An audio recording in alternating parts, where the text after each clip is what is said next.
boa noite, sejam bem-vindos. A gente está iniciando agora um formato novo da Papo de ABDH, agora em 2021, onde a gente vai ter um formato diferente de palestra, né? A gente tem uma convidada ou um convidado e que a gente tem um tema e a gente elabora umas perguntas, né? Já pré-definidas antes com o convidado. E a gente vai falar durante 30, 40 minutos esse papo e depois a gente abre para perguntas. As perguntas podem ser feitas diretamente no chat e aí a nossa equipe vai poder pegar essas perguntas e depois fazer no final, tá? Então a gente vai... E a ideia é que a gente também tem esse evento gravado, tipo podcast, e aí depois a gente vai disponibilizar essa formatação, vai ser editado, tudo. Então a gente vai começar agora já para iniciar no podcast, tá? Então, vamos lá. Sejam muito bem-vindos ao nosso Papo de ABDH, nessa noite de 25 de março de 2021. Quero agradecer à minha diretoria regional de Santa Catarina, que está de apoio e de mediador, Inara, Bernardo, Jarbas, Ana, Sérgio, Amanda. A gente convidou a fisioterapeuta Clarissa Moraes para esse bate-papo. Ela é fisioterapeuta, proprietária da Neurovital Consultórios e conversará conosco hoje sobre a importância do ambiente terapêutico na reabilitação neurológica. Bem-vinda, Clarissa. Oi, obrigada. Boa noite. Eu queria primeiro agradecer o convite aí de vocês. Espero poder colaborar com vocês. Legal. Eu vou chamar a nossa coordenadora Inara, da Regional de Santa Catarina, para iniciar esse bate-papo. Boa noite a todos. Obrigada, Clarissa, por estar aqui hoje conosco. Então, para começar, eu acho importante a gente entender melhor as atividades que acontecem nesses espaços e as características dos usuários. Sabemos que as doenças neurológicas promovem deficiências de vários graus e tipos diferenciados. Clarissa, como a neuroreabilitação realiza esses tratamentos especializados? Como é a atuação do profissional com o paciente? É realizado tratamento com equipes multidisciplinares? E ainda, existe a interação entre os pacientes, entre si, né? E se essa interação existe, como elas seriam? Bom, no campo da neuroreabilitação, a gente atende pacientes com diversas patologias, né? Desde bebês bem pequenininhos até idosos com 80 e poucos, 90 e poucos anos. A gente tem uma gama muito grande de doenças neurológicas, né? Tem uma paralisia cerebral, uma síndrome de Down, um autismo, um AVE, e dentro de cada patologia tem características específicas, né? Então, é uma gama muito grande de pessoas diferentes, né? Que é o nosso público que a gente tem que atender. Bom, existem alguns tipos de tratamento na reabilitação. As principais especialidades ali que a gente tem é fisioterapia, fonoaudiologia, terapia ocupacional, psicologia, psicopedagogia, musicoterapia e psicomotricidade. Tá? Ali na clínica a gente tem esses. E existe alguns tipos de tratamento, mas existe alguns, existem 3 tipos, tá? Que é o multidisciplinar, interdisciplinar e transdisciplinar. O multidisciplinar, os pacientes são atendidos em consultórios separados. Então, eu tenho uma fisioterapeuta lá no centro, uma fonoaudióloga lá no Santa Mônica, o paciente é atendido lá pela fisio e pela fono, e eles não têm contato. O tratamento interdisciplinar, os terapeutas se conversam, então traçam os objetivos juntos, avaliam como que está sendo a evolução daquele paciente, vê o que está precisando focar mais naquele momento. Então, pode ser feito num ambiente, numa mesma clínica, com profissionais da mesma equipe, ou podem ser feitos também com profissionais de clínicas diferentes, mas que eles se mantenham o contato. E tem um outro tipo que, para nós, é o que mais tem resultado, que tem se mostrado muito mais efetivo, que é o tratamento transdisciplinar, que são os tratamentos em que a gente atende junto ao paciente.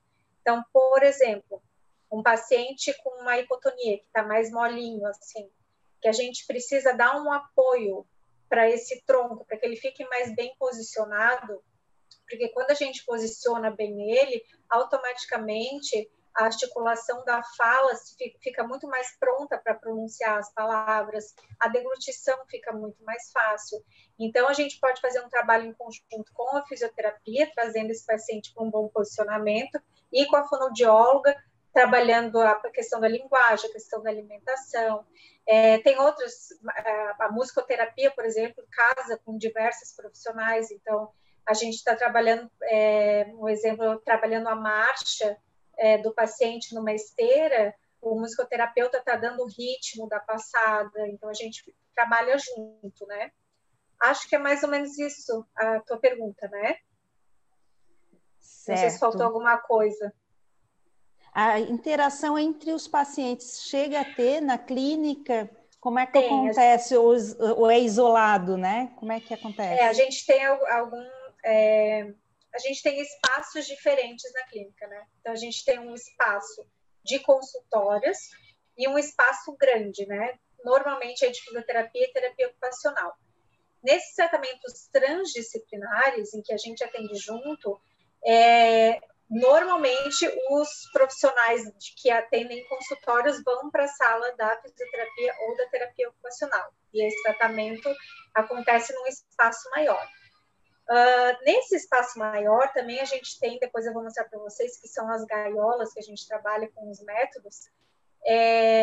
Essas gaiolas, fica cada um paciente numa gaiola. Parece uma coisa meio feia, mas é bem legal, tá? Depois eu mostro para vocês. Mas fica cada paciente numa gaiola. E eles interagem o tempo inteiro, assim. Lógico, agora com a pandemia a gente teve que dar uma reduzida, mas eles se interagem o tempo inteiro e é muito legal a forma que eles se estimulam um ao outro, assim, né? Então, tanto as crianças fazem amizades lá dentro, eles constroem amizades muito bonitas, quanto um idoso com uma criança, um incentiva o outro, né? Então, o idoso fica muito feliz de ter uma criança junto e vai lá, fulaninho, vamos lá, vai conseguir. E aí é engraçado que a criança também incentiva o adulto de muito bem, sabe? Então, eles se... E a gente usa também como estímulos essa aproximação, né? Eu estava até falando que teve uma vez que um pacientezinho, faz pouco tempo, estava quase para andar, assim, ele queria muito, era uma criança com síndrome de Down e a menina tinha paralisia cerebral. E ele queria muito chegar nela, ele se encantou, ela tinha um cabelo crespinho, assim, ele ficou encantado. E eu soltei ele deu os primeiros passinhos para chegar nela, né? Então, a interação entre os pacientes é uma coisa que é muito rica para a evolução deles mesmos. Um estimula o outro, né? Eu fiquei Isso. curiosa, tem alguma proporção nesse atendimento? Tu atende mais isoladamente ou mais em coletivo, mais transdisciplinar? Como é que é? Lá na Neurohospital a gente trabalha só com inter e transdisciplinar. Inter é a relação entre os terapeutas, então independente, porque, lógico, tem alguns pacientes que precisam ser atendidos em consultórios fechados. Tanto que dentro da fisioterapia, apesar de ter um espaço grande, a gente tem consultórios fechados, porque tem alguns pacientes que têm sensibilidade auditiva, sensibilidade visual, né? Eles não conseguem ter muita informação porque acaba atrapalhando no tratamento. Então, a gente tem alguns consultórios fechados, mas a gente prioriza o atendimento transdisciplinar, para que tenha um maior contato, assim. E, assim, quando a gente trabalha junto, porque o paciente é um todo, né? Então, uma coisa está conectada com a outra, a parte motora está conectada com a linguagem, está conectada com o cognitivo. Então, a gente, fazendo um estímulo global para esse paciente, ele responde muito melhor. Legal. Paty? Tá aí sem áudio, Paty. Vamos passar para a próxima pergunta. O que você diria aos projetistas de áreas de saúde como premissa de projeto seria o ideal para projetar ambientes para neuroreabilitação?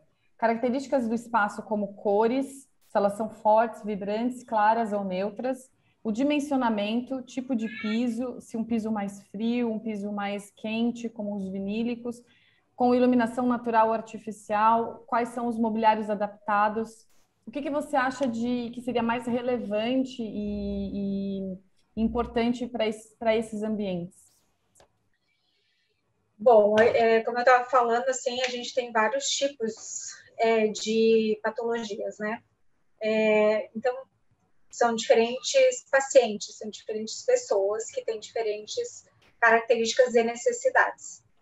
A criança gosta muito do lúdico, gosta de brincar, gosta do colorido, chama atenção.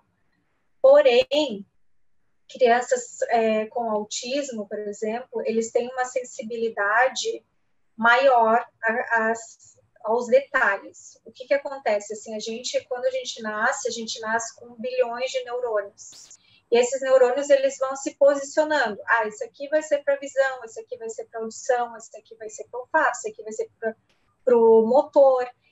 E o que não é usado, a gente faz uma poda neural, a gente passa por 2 podas neurais na vida. E aí a gente recebe essa poda neural, o que não é usado morre, e a gente intensifica o uso, especifica mais o uso desses neurônios que ficaram. A criança autista, a grande maioria deles, não tem essa poda neural. Então, eles têm todos aqueles neurônios trabalhando o tempo inteiro. E quando eles chegam num ambiente, eles não conseguem focar numa atividade também, porque eles estão prestando atenção na luz, eles estão prestando atenção no som, eles prestam atenção na conexão assim entre as paredes, nos móveis, tudo eles prestam atenção. Então, é muito difícil para eles se organizarem e prestar prestar realmente atenção na atividade que é proposta. Quando a criança é autista, num grau mais severo, o ideal é que a criança sempre comece o tratamento num ambiente mais clean, o mínimo de informação possível, visualmente e de forma auditiva, sem muito som. Depois, até um treinamento, a gente ir trazendo essa criança para um ambiente com mais cores, com mais barulho, com mais crianças, com interação com os outros. Mas é importante a clínica ter um espaço neutro para que primeiro a criança se organize, se regule, para depois a gente levar ele, porque o nosso objetivo sempre é levar essa criança para conviver em sociedade e viver da forma mais normal e típica possível. Então, a gente vai tirar ele de um ambiente neutro para levar ele para um ambiente lúdico. Então, é importante ter os dois. Um ambiente muito colorido, né? Eu vou até mostrar ali depois para vocês, mas um ambiente com muito colorido e um ambiente neutro também. Em relação a piso, ele tem que ser limpo, então tem que aceitar água, né? Então vinílico é um bom piso, e o ideal é que ele não escorregue. Então, pisos frios é meio complicado, porque no inverno algumas crianças ficam com aquela meinha de pilates, assim, até usam com um antiderrapante.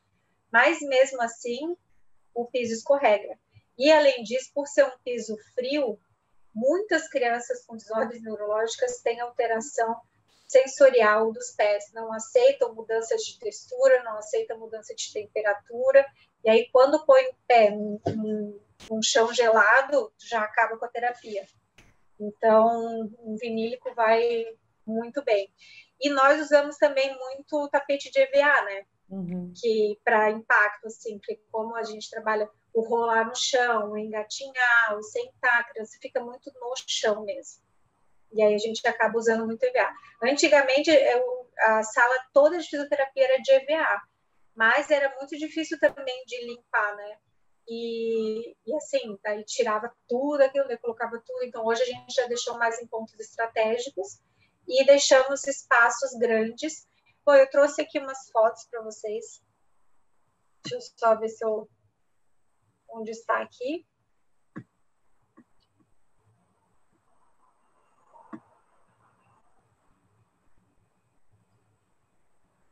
Só um pouquinho que eu vou ter que ir de novo.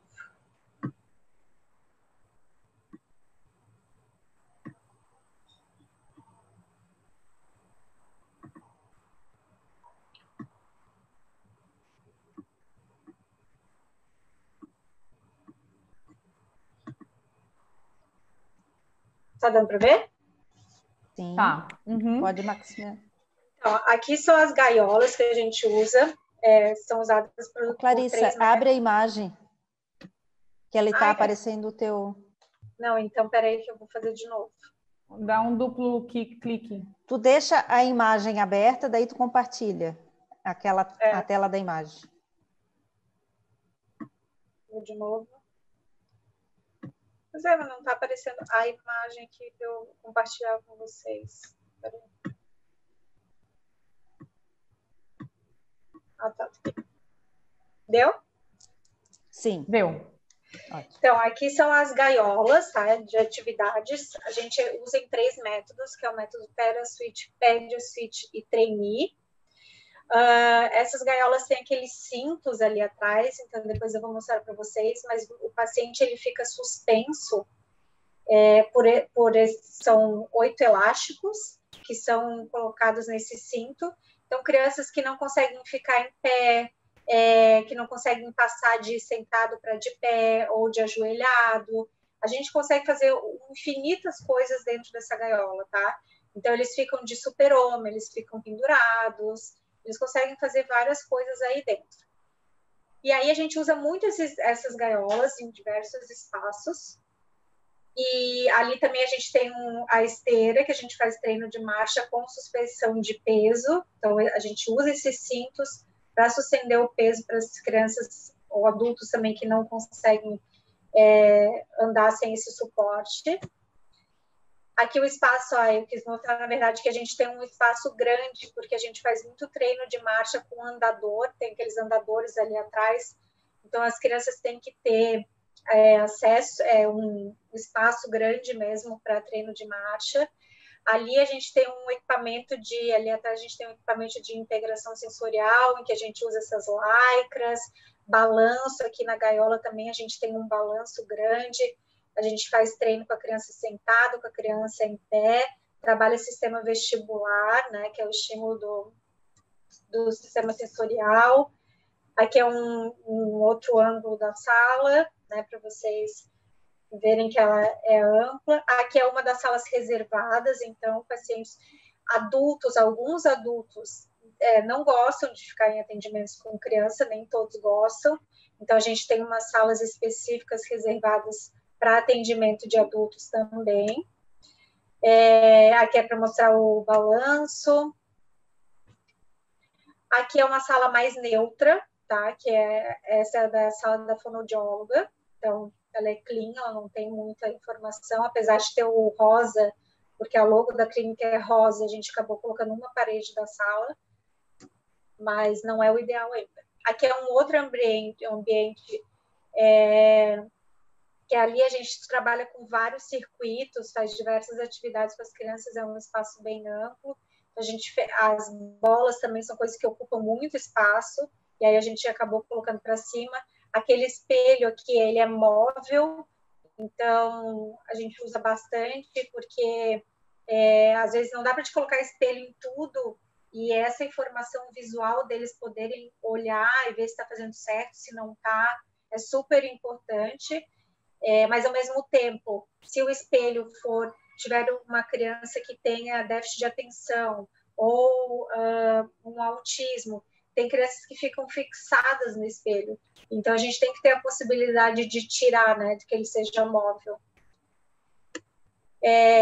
Aqui é um circuitinho, só para mostrar para vocês, a gente usa muito esses bancos, tá? Eles servem para um monte de coisa, eles servem para fazer caminhos de obstáculo, eles servem de de cadeira, de mesa, de suporte, são esses banquinhos ali, então a gente tem esses joguinhos de bancos, e esses bancos nos auxiliam muito nas terapias.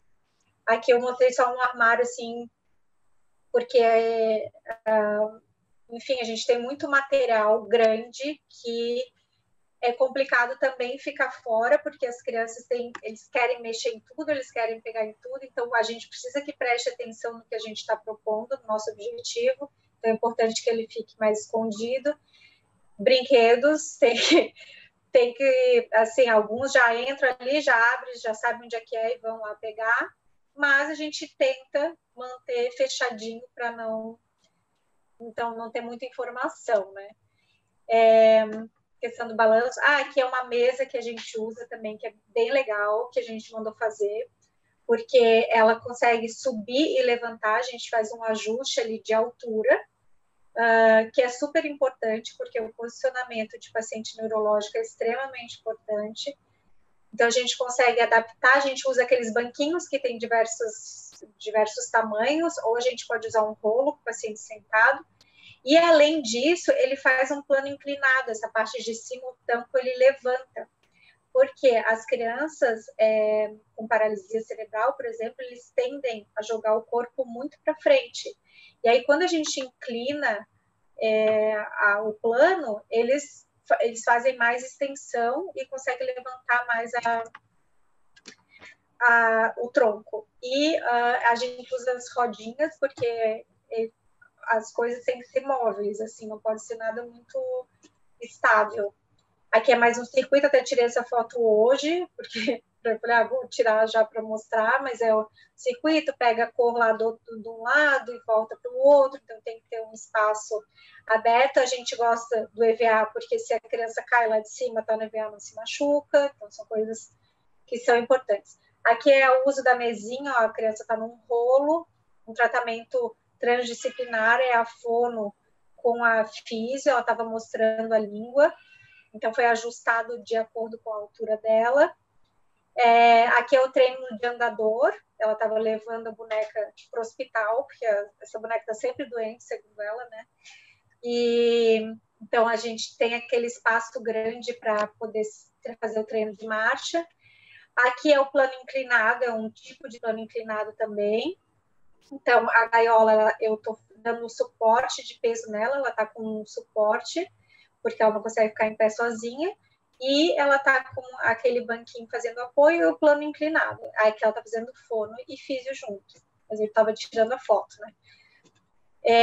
Aqui também são banquinhos que a gente usa, que são feitos de espuma mesmo, com couro de náutico, e a criança, ela fica super bem posicionada ali dentro. É feito sobre medida, então ele é um pouco mais alto, um pouco mais baixo. Aquele espuminha ali do meio não permite que a criança caia, então a criança vai ficar com a pelve bem posicionada. E aquela parte ali da frente, ela sai. Então, se a criança tiver um bom controle, a gente pode tirar, mas aquilo ali é uma segurança, como se fosse um cinto de segurança ali, para ela apoiar os braços e poder brincar. Aqui é mais um de fono e físio, ele está sentadinho no rolo. A gente usa os bancos para a gente também, então esses bancos são super usados. Aqui é só para mostrar para vocês o cinto, que a criança fica suspensa por esses 8 elásticos. E essas duas se amam, essas duas, assim, não tem pandemia, não tem como afastar, porque elas viraram melhores amigas. Aqui é um treino de marcha, então a gente usa até o banco na esteira, porque aqui ele está sem suporte de peso, ele já consegue, agora ele está andando, mas quando a gente precisa de suporte de peso, a gente ajuda na marcha atrás, né? Aqui é a interação entre os pacientes, ó, o Rafa estava chorando, a Alice foi lá fazer carinho nele, então esse também é o vamos lá atrás dele, ele tá chorando, vamos lá ajudar o amigo e tal. Aqui é a sala de musicoterapia, não deu para ver, mas ela é uma sala ampla, porque os instrumentos já ocupam bastante espaço, e eles tendem na música a dançar, então tem que ter um espaço para eles poderem interagir. Às vezes a música vai para a sala da fisioterapia, então a fisioterapeuta está posicionando ele está tocando um violão. Aqui é a sala da psicomotricidade, então trabalha a coordenação motora, e aí assim a gente tem um monte de coisas e recursos para usar. Aqui é a Bia na gaiola de novo. Aqui é para mostrar a utilização dos bancos, né? A gente estava fazendo ela pegar o brinquedo de um lado, levar para o outro. Ela está fazendo fisioterapia e terapia ocupacional. Aqui é a sala de terapia ocupacional, porque a sala de terapia ocupacional tem que ter no mínimo 60 metros quadrados, senão ela não é considerada uma sala de integração sensorial. Ela é uma sala bem ampla e ela usa esses equipamentos de suspensão. A terapia ocupacional trabalha com escaladas, com piscina de bolinha, tirolesa. Então, tem que ser um espaço amplo. Aqui é a mesa para mostrar que tem o ajuste. Aqui é um outro tipo de uso inclinado com rolo. A gente tem um espaço externo também, em que em dias de sol a gente trabalha as questões motoras na rua mesmo. Aqui é um vídeo, não sei se vai dar para passar, mas é um vídeo, essa piscina de bolinha, ela tem LED, então ela vai trocando de cores, é muito legal. Eles amam, as bolinhas são transparentes, as bolinhas coloridas e as luzes ficam piscando, tu pode escolher também, porque tem crianças que se ficam mudando muito as cores, pode convulsionar, né? Então, ela pode ficar fixa numa cor, ou ela pode ficar piscando, são coisas que tem que saber avaliar, né, cada paciente. E essa é a Lilinha fazendo treino de marcha. De foto é isso. Então, acho que deu para ter uma noção, assim, de como é o trabalho, os espaços. A gente usa bastante material grande. Tem os consultórios, né? Eu nem sei quantos consultórios tem lá, mas eu acho que deve ter uns 15, 16 consultórios normais, assim. Normais que eu digo fechados. E daí nós temos uma casa inteira de fisioterapia, que são esses espaços grandes e mais 3 consultórios fechados, e mais um espaço grande de terapia ocupacional, com mais 2 salas fechadas de terapia ocupacional. Lógico que são 12 anos de história, né? Então foi crescendo, né? Muito bom, Clarissa. Eu queria que você falasse um pouquinho para a gente sobre a sinoterapia, que também faz parte, tem se falado muito, como que funciona, quais são os tipos de cães que podem ser utilizados. Ô, Paty, posso só fazer uma sugestão? Que tem já que a gente estava antes de passar para outro assunto, tem uma pergunta aqui que é da Márcia Brunner, tá? Ela pergunta só porque é rapidinho de responder e tem a ver com o assunto. No ambiente reservado para o paciente autista, todas as terapias são realizadas nele? Todos os profissionais interagem no mesmo ambiente? Não. Cada profissional tem o seu ambiente. Até isso é um treinamento, né? De poder mudar de uma sala para outra. É bem difícil, alguns têm resistência. A maioria gosta muito da musicoterapia, então não querem ir para outra sala. Mas isso faz parte do processo. A gente tem salas que são mais cleans, que são os consultórios, mas eles não são atendidos sempre na mesma sala. Eles mudam o tempo inteiro de consultório. O que acontece é que eles não vão para uma sala grande com outros atendimentos, inicialmente, né? A nossa intenção é chegar lá, mas ele começa mais reservado e depois vai indo para outras salas. Legal, obrigada. Vai acontecendo uma evolução, né? Com certeza. Isso é bom. Legal. Então, sobre a sinoterapia... tá. Então, o que acontece é o seguinte... a gente tinha até agora há pouco, né? Na verdade, se chama terapia assistida por cães. E hoje está muito banalizado, assim, né, essa questão da terapia assistida por cães, porque as pessoas acham que pode ser qualquer cachorro, é só eu levar o cachorro e eu estou fazendo terapia. E não é, a terapia assistida por cães é uma coisa séria, tem formação para isso. Os cachorros são selecionados já antes do nascimento, então é feito todo um estudo no avô, nos pais do cachorro, para ver se tem alguma displasia de quadril, alguma doença de pele, qualquer coisa que impossibilite esse cão de ser terapeuta. Então, selecionou o canil, viu que os pais têm boa procedência, aí, quando nascem os cachorros, são feitos testes com esses cachorros. Então, por exemplo, colocam um guarda-chuva, abre um guarda-chuva rápido na frente dos filhotes, colocam objetos estranhos, fazem um barulho alto e vê qual cachorro responde melhor a esses estímulos. O cachorro que estiver mais apto é o escolhido como cão terapeuta. E a partir daí, ele passa por um processo durante toda a vida de treinamento de maneira positiva para que ele aguente tudo que pode acontecer dentro de uma terapia.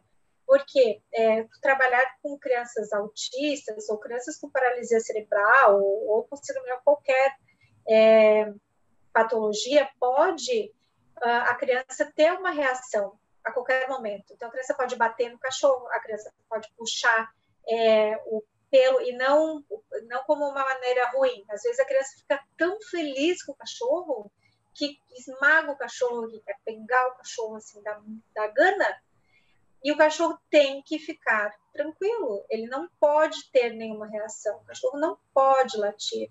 A gente tinha, né, o Léo lá, que a dona que faz a terapia assistida por cães, a função dela, o Léo era a família dela, né, fazia parte, então ela o tempo inteiro ela estava treinando ele. E a gente tinha coisas muito legais, eu já vi de criança que não andava, que se levantou para abraçar o cachorro e começou a trocar passos para acompanhar o cachorro. Então, o cachorro tem que estar preparado para não correr, para ficar dando o passo de acordo com o passo que o paciente está dando. Enfim, são várias coisas que podem acontecer dentro de uma terapia.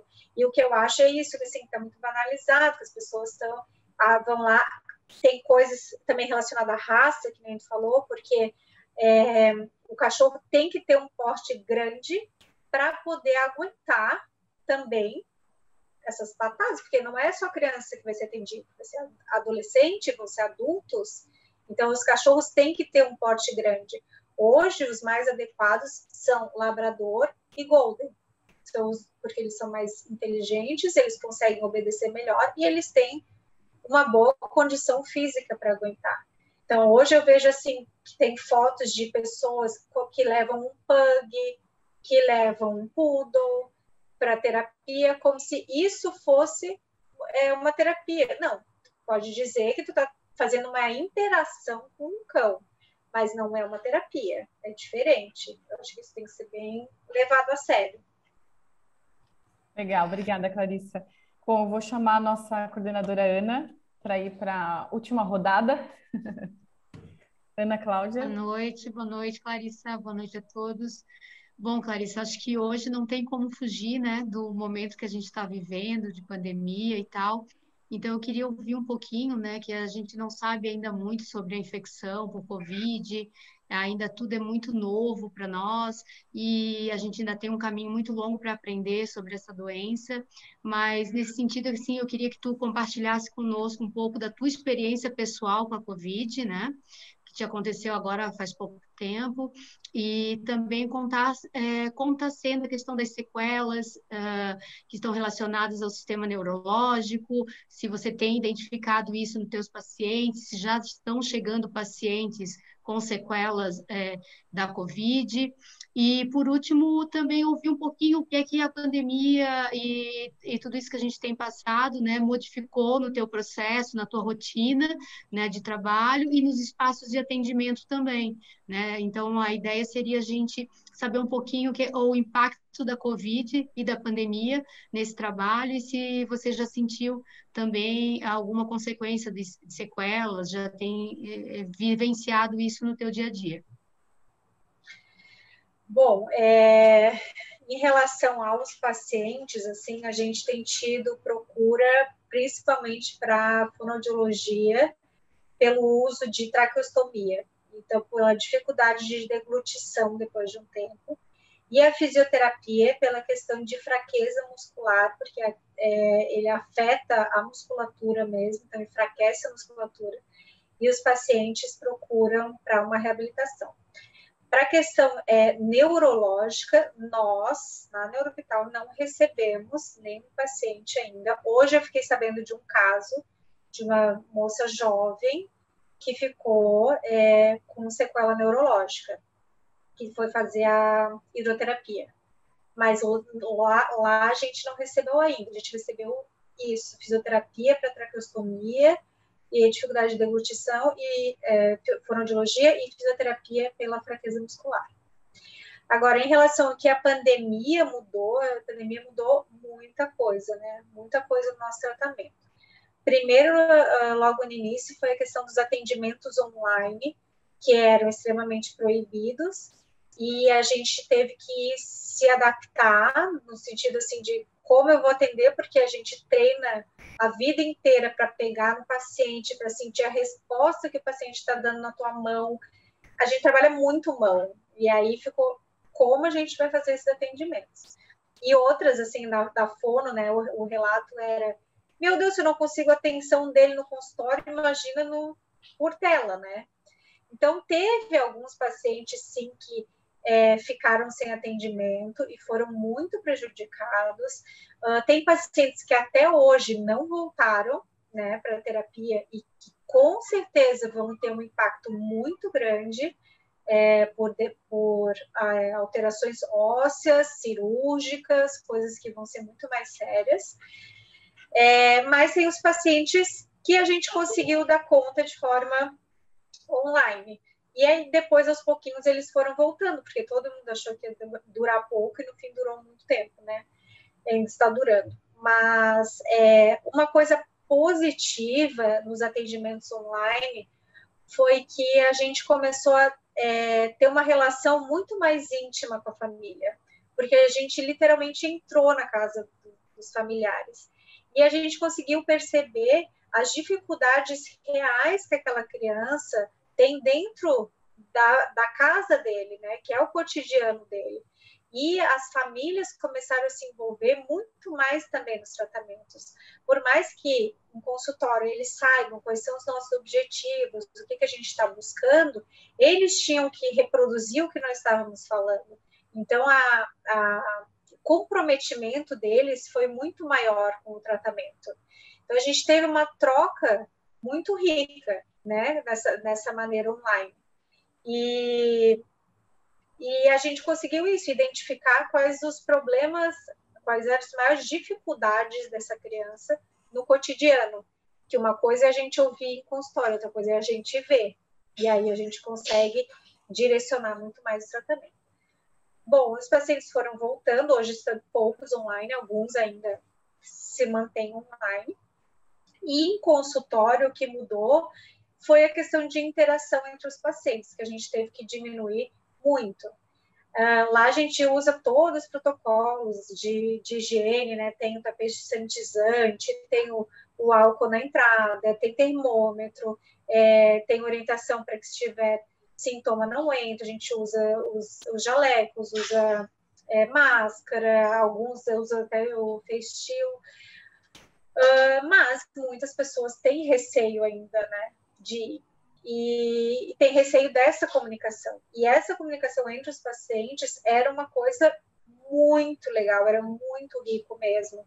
Então, às vezes, eu estava fazendo atendimento de fisioterapia outra físio estava fazendo outro atendimento e a gente se comunicava, fazia sessões juntos e um estimulava o outro e hoje a gente tenta cortar isso, apesar de que às vezes não é para fisiorrespiratória, sim. Desculpa, eu li a pergunta que apareceu. Mas me perguntaram se teve maior procura para fisiorrespiratória? Sim, teve sim. A gente tem uma fisioterapeuta lá que é especializada na parte cardiorrespiratória e é muita procura mesmo. Muita mesmo. Assim, tem muita gente com dificuldade respiratória. Então, voltando... agora me fugi, Ana. Me ajuda aí.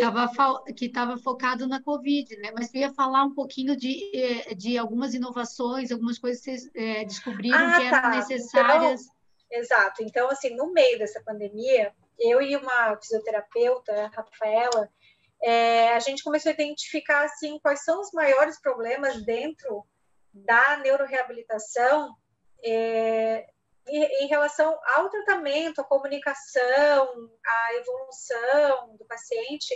E aí a gente começou a desenvolver um aplicativo que vai sair daqui a uns, não sei, acho que 60 dias. A gente desenvolveu um aplicativo que se chama Kids Evolution, que não é só, porque o que acontece? A gente tem muito aplicativo hoje de gestão, né? De agendamento, do financeiro, quem pagou, quem não pagou, mas nenhum do que a gente precisa realmente para questão de prática, né?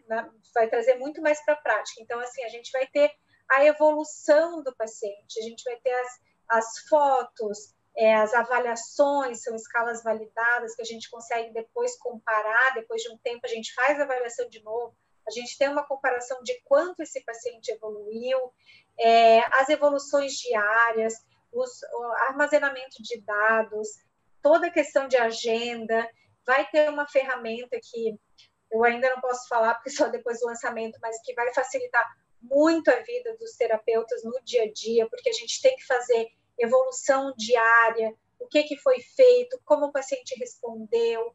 Então, a gente está realmente com uma ideia bem inovadora que surgiu no meio dessa pandemia, para a facilitação da comunicação. Além disso, também vai ter a comunicação com os pais, né, nesse aplicativo, a comunicação entre os profissionais que atendem esse paciente. Então, os profissionais que atendem esse paciente vão ter acesso à minha ficha de evolução, então vão saber o que eu fiz, como o paciente está.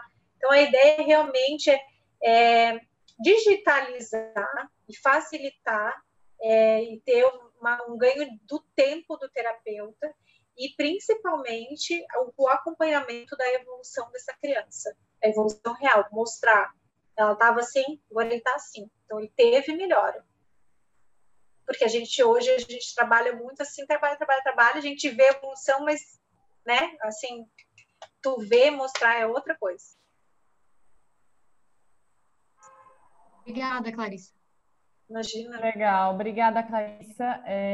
Eu acho que foi aí uma noite excelente, cheia de discussões e abordagens nesse bate-papo para contribuir para uma experiência melhor, né, do usuário, a gente entender qual é a necessidade do usuário e também algumas diretrizes para projetos. Acho que, não sei se a maioria aqui é arquiteto, mas é da área, né, da construção do ambiente hospitalar, seja arquiteto, engenheiro, até mesmo profissionais da área que trabalham na área, né? Então isso é riquíssimo para nossa e contribui para a nossa profissão, né? E também a questão da pandemia, que eu acho que a gente não tem como fugir também desse ponto, em o que se reflete, né? Não só a parte projetual, mas também do funcionamento, né?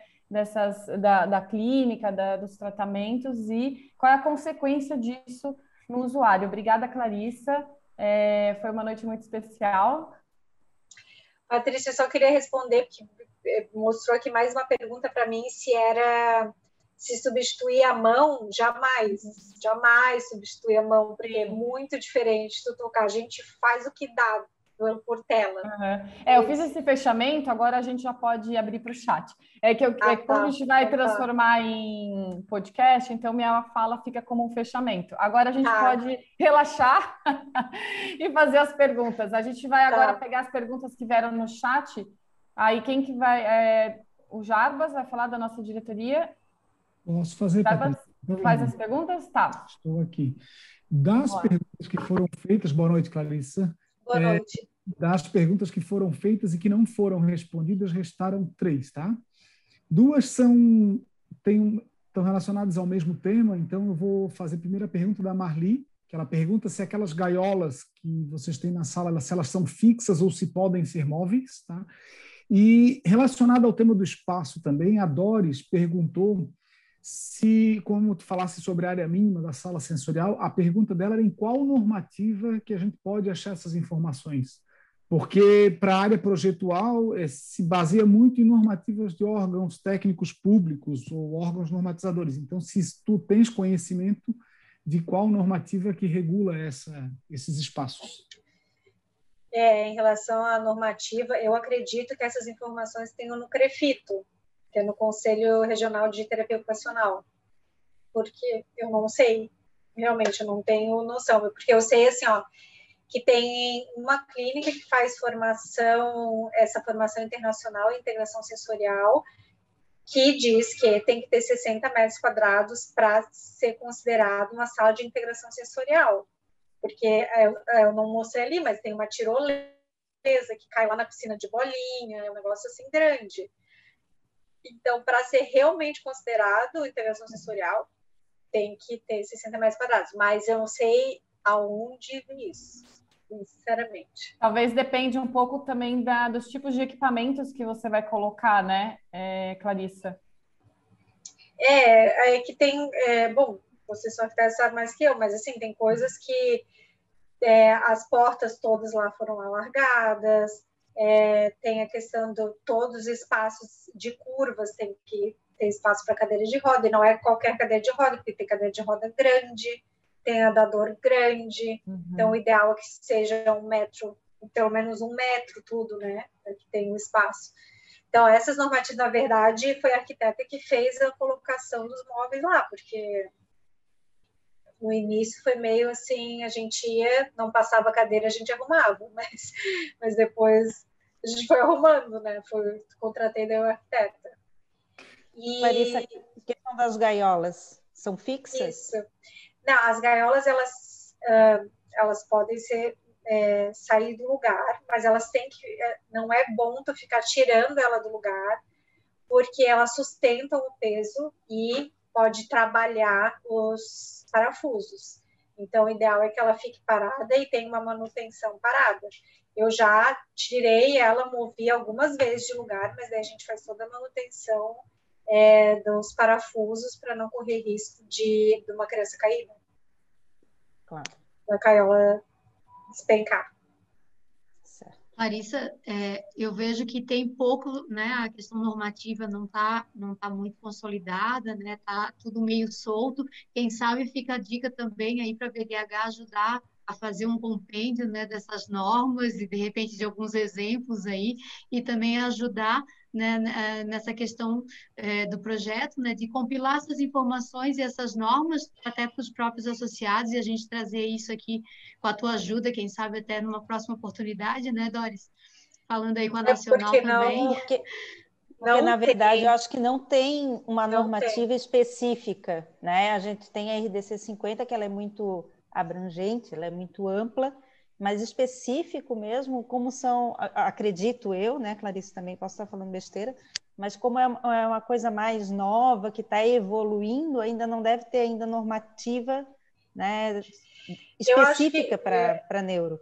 Eu acho que não, assim, quando eu me formei, né, 16 anos atrás, eu fui a única da faculdade, de todas as turmas que foi para neurologia. Então, ninguém tinha interesse na neurologia. Hoje, meio que virou moda.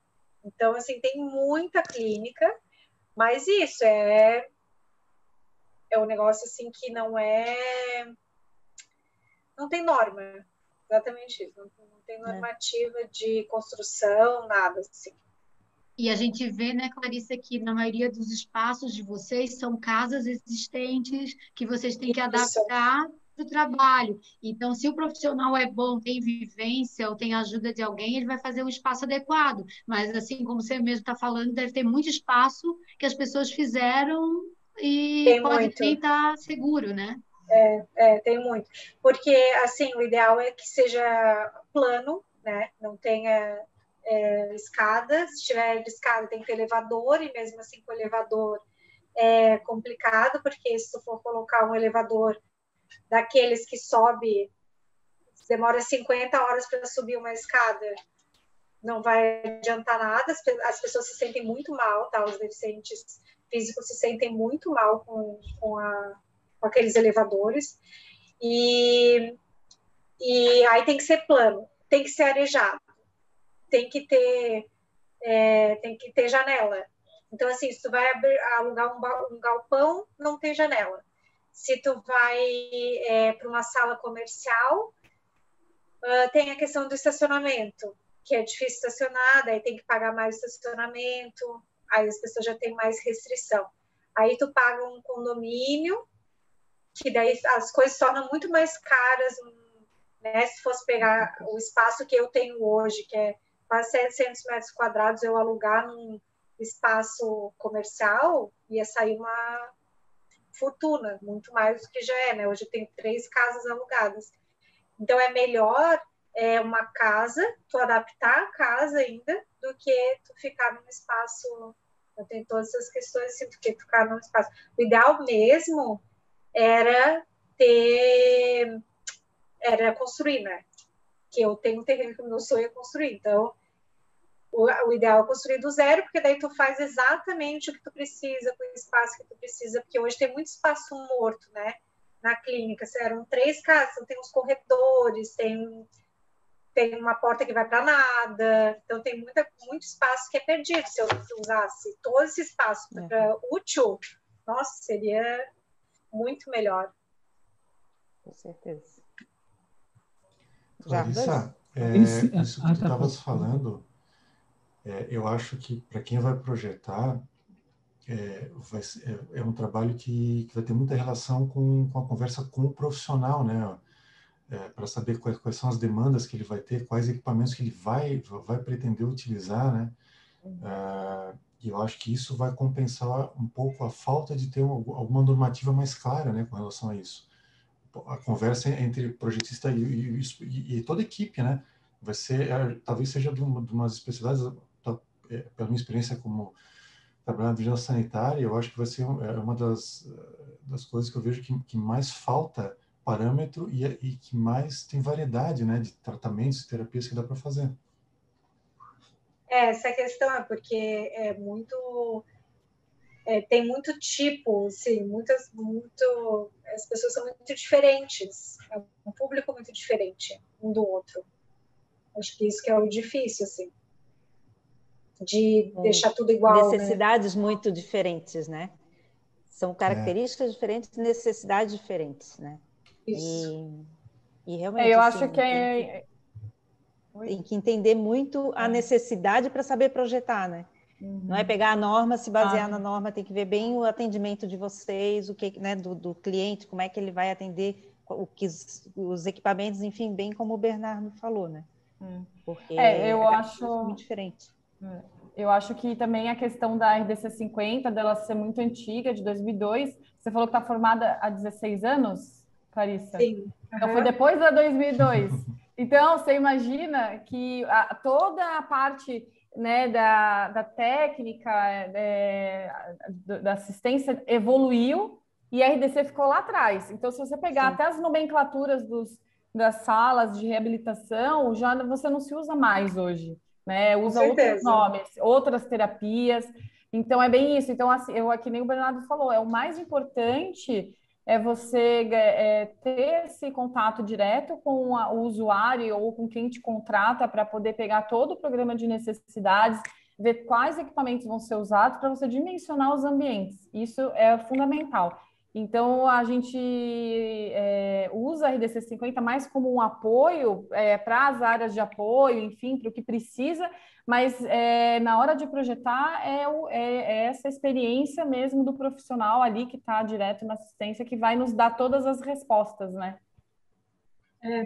Quer dizer, eu concordo, eu acho que né?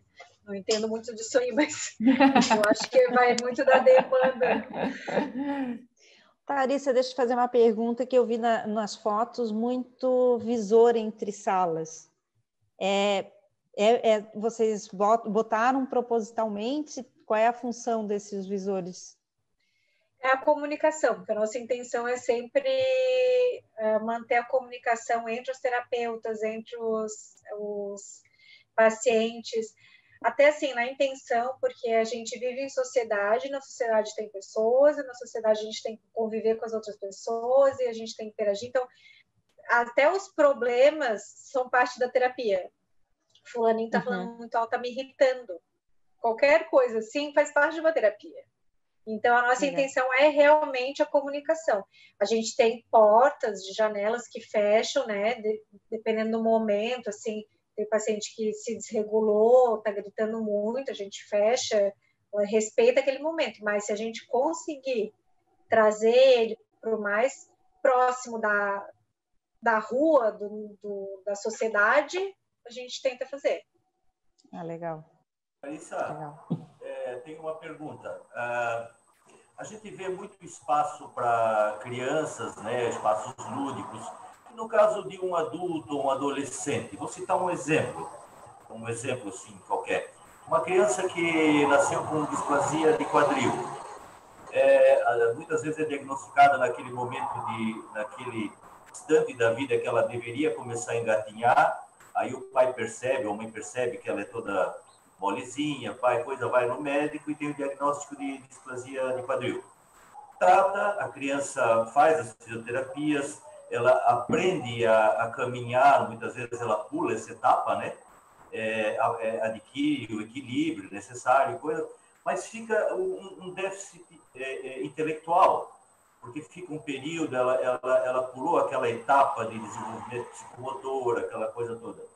A criança cresce, vai para a escola, sofre bullying, tem uma série de problemas, e vai procurar um tratamento depois lá na adolescência.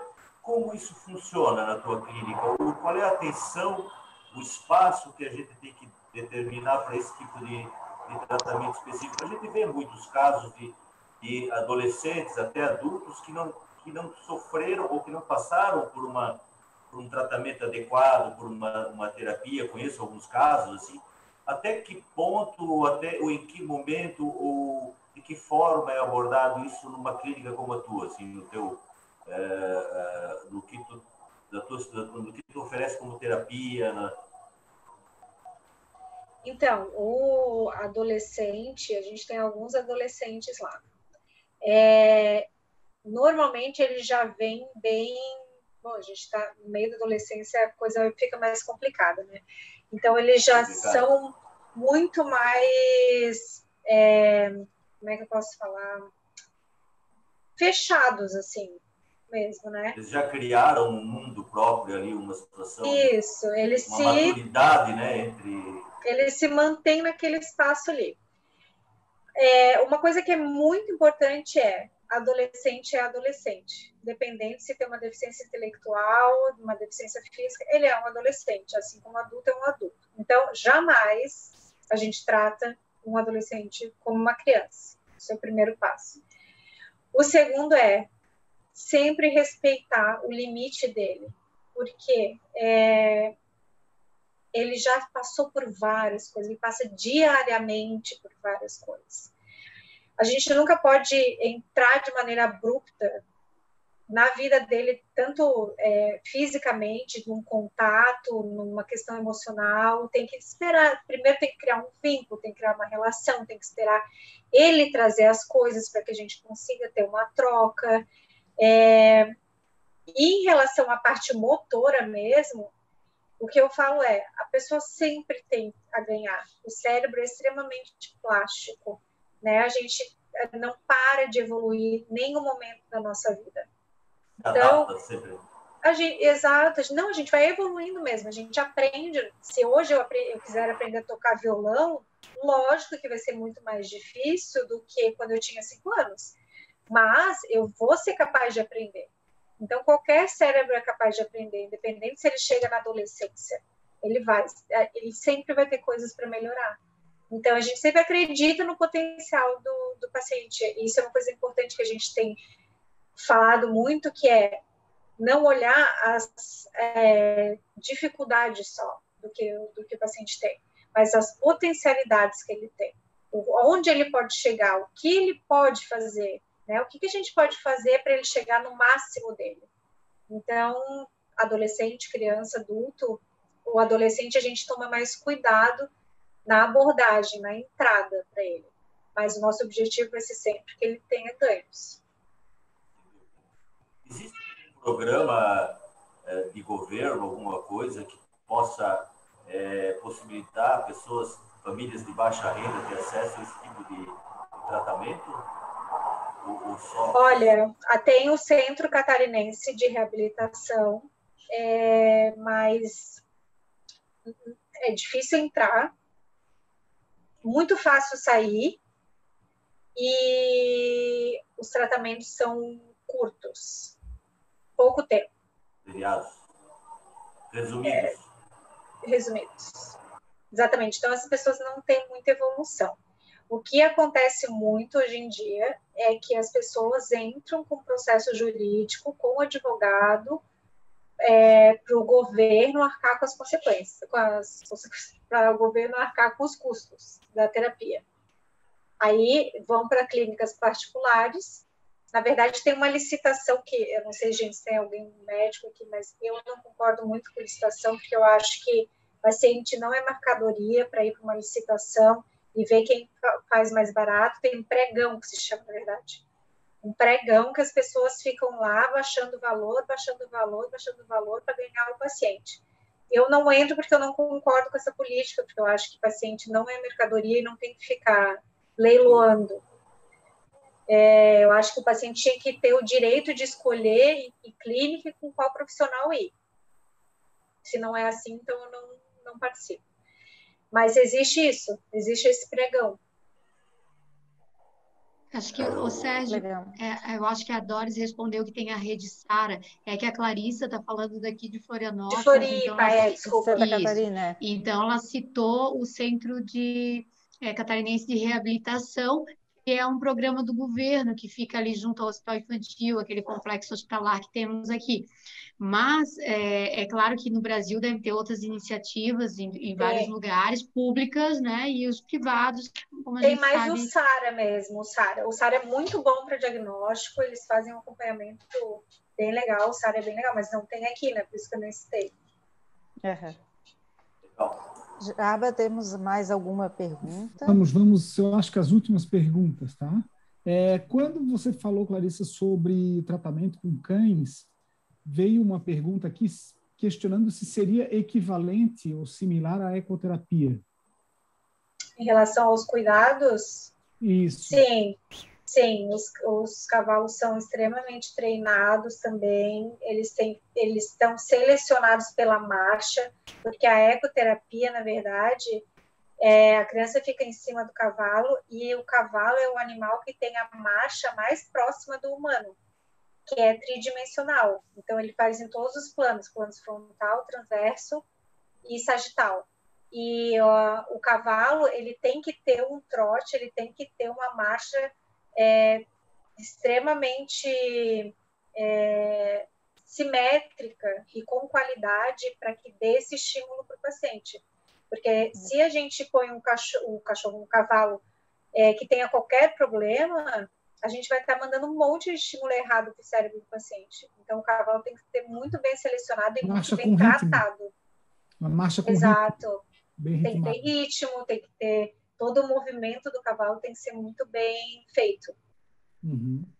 Outra pergunta que surgiu aqui também é se há algum ambiente nos espaços de vocês que não pode ter espelhos. Então, Tem ambientes que a gente trabalha a psicomodicidade, que é a coordenação motora, então que são mais circuitos, assim, aquele espaço grande ali que tem os EVAs, que não tem gaiolas, é um espaço que, se tiver espelho e alguém cai, é complicado. Então, espelho fixo já é uma coisa que a gente tem bastante receio, porque às vezes a criança vai lá e bate mesmo no espelho, assim, então tem que ser um espelho grosso, tem que ser super resistente, não pode ser qualquer espelho, tem que estar muito bem colado na parede, e o ideal é que sejam esses espelhos móveis. Nos consultórios a gente tem os espelhos fixos, e nas salas que tem a esteira também tem, mas é aquilo, a gente sempre tem que ter cuidado com o espelho fixo, eu fico bem receosa, assim. É um risco para o paciente, né? É um risco, são crianças, a gente não sabe as reações, às vezes uma criança autista pode se desregular, dar um chute no espelho, então tem que ter atenção mesmo. Tá. E uma última pergunta que foi da Doris aqui é como fazer um espaço de desenho universal para necessidades tão específicas?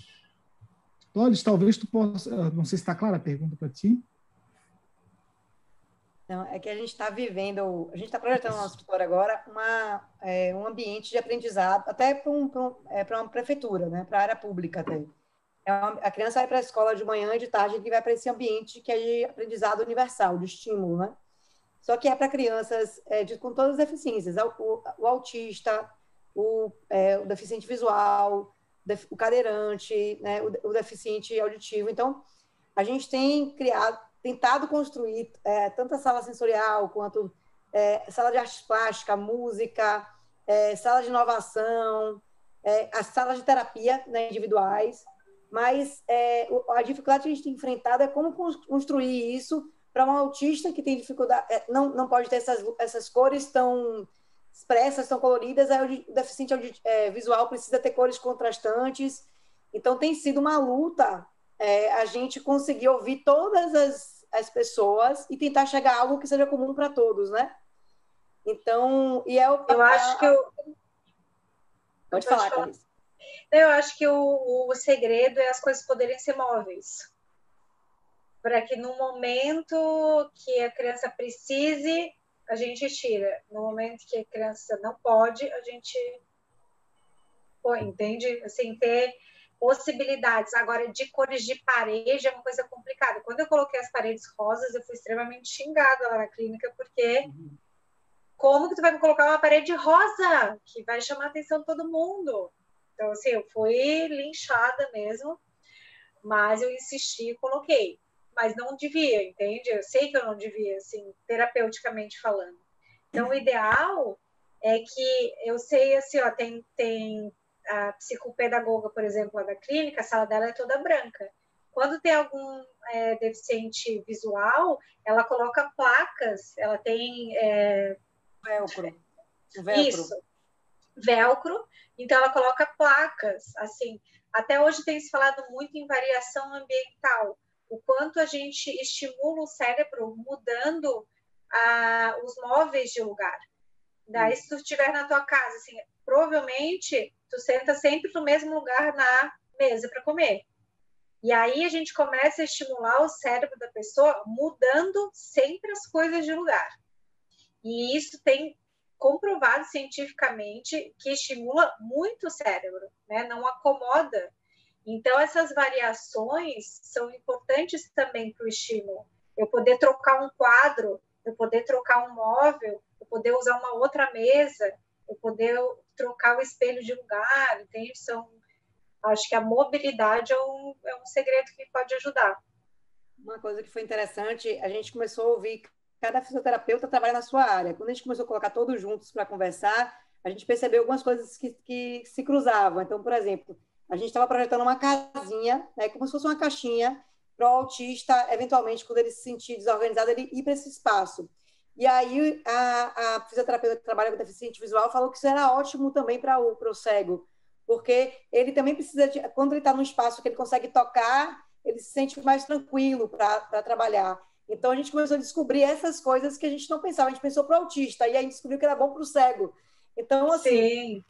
Isso que Nara falou, né, que é importante, a gente vai ter que ouvir muito cada especialista para poder conseguir chegar nessa especificidade de cada um, mas que muitas vezes vai poder ser para todos, né? Isso. Pode falar. Se você tem atividade de vida diária na sua clínica. Sim, a terapia ocupacional que trabalha, né, com atividade de vida diária.